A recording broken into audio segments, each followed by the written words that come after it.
सांगितलेलं आहे, तर 400 रुपये खरेदी किंमत असणारे 40 शर्ट, म्हणजे खरेदी किंमत आपण काढून घेऊयात 40 शर्टांची. एका शर्टची किंमत आहे 400 रुपये. यावरून तुम्हाला काढून घ्यायची आहे 40 शर्टांची खरेदी किंमत. मग 4 चौक 16 आणि वरचे 3 शून्य, मग ही 16,000 रुपये खरेदी किंमत झाली. ठीक आहे, खरेदी किंमत किती आली?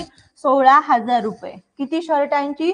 40 शर्टांची. ओके, चला एकावरून अनेकाची किंमत काढताना आपण गुणाकार करतो आणि तेच केलं आपण. 400 एका शर्टाची, यावरून 40 शर्टाची किती आली बाळांनो? 16,000 रुपये. ओके, आता आपल्याला बघा, आपल्याला विक्री किंमत माहित नाहीये. माहितीये का? नाही. समजा विक्री किंमत किती घ्यायची इथं? कोण घ्यायचं? Yes, x. विक्री किंमत यक्स मानू. मग यावरून नफा किती झाला?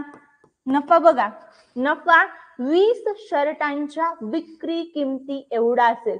विक्री किंमत ठाऊक आहे का तुम्हाला? नाही, म्हणूनच यक्स घेतली. आता तुम्हाला माहिती झाली, म्हणून 20 यक्स हा आपला नफा झाला. आता झटपट आपण काय करायचंय? नफ्याचं सूत्र वापरायचंय. मग का बरं? कारण की आपल्याला खकी माहितीये, विकी सुद्धा आपण काढून घेतला आणि नफा सुद्धा आपल्याला प्रॉपर माहिती झालेला आहे. झटपट आपण या सूत्रामध्ये, नफ्याच्या सूत्रामध्ये किमती मांडायच्यात आणि उत्तर काढायचं आहे. चला, मग नफा बरोबर विकी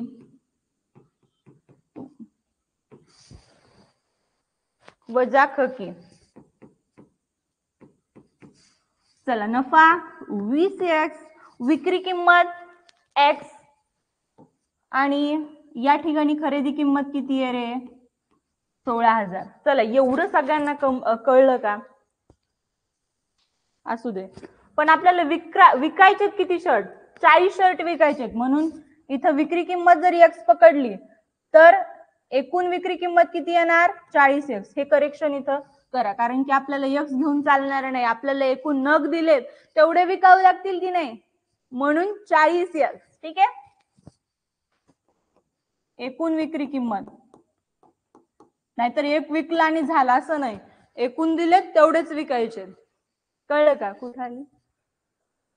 असू दे. चला बघा, आता या ठिकाणी आपल्याला पक्षांतराचा नियम वापरायचा आहे. मग काय?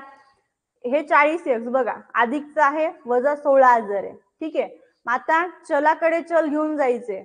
मग तुम्ही 40x पक्षांतर करा किंवा 20x करा. मग 20x केलं तर 16,000 इकडे येणार, म्हणजे चलाकडे चल न्यायचंय, संख्येकडे संख्या. आता इथे एकच संख्या आहे, चल डावीकडे उजवीकडे आहे. ठीक आहे, आता या 16,000चं पक्षांतर केलं की त्याचं चिन्ह बदलणार. इकडे वजाचं होतं, पक्षांतर केलं की अधिक मध्ये जाणार. ठीक आहे, मग इथं 16,000 40x वजा 20x, मग 16,000 बरोबर 20x. मग x बरोबर, या दोघांच्या मध्ये गुणाकाराचं चिन्ह लपलेलं असतं, म्हणून याचं पक्षांतर 20चं केलं आपण तर ते भागाकारामध्ये जाणार. हा आहे पक्षांतराचा नियम. मग 16,000 भागिले 20. पटकन झटकन कॅन्सलेशन करायचं आहे. या ठिकाणी 0 0 कट केले, बेक बे, बेआटी 16, बे 0 0, बे 0 0. So x is equal to 800 रुपये, म्हणजे प्रत्येक शर्ट हा आपल्याला 800 रुपयांस विकावा लागेल. ठीक आहे, बघा त्याच्यामुळे आपण इथं 40x घेतले. यावरून आपल्याला बघा भागाकार केलं की एका शर्टची विक्री किंमत मिळाली आणि आपल्याला तीच काढायची होती. चला, प्रत्येकी किती किमतीस विकावा? म्हणजे एक शर्ट, प्रत्येक शर्ट आपल्याला 800 रुपयाला विकावा लागणार आहे. ठीक आहे,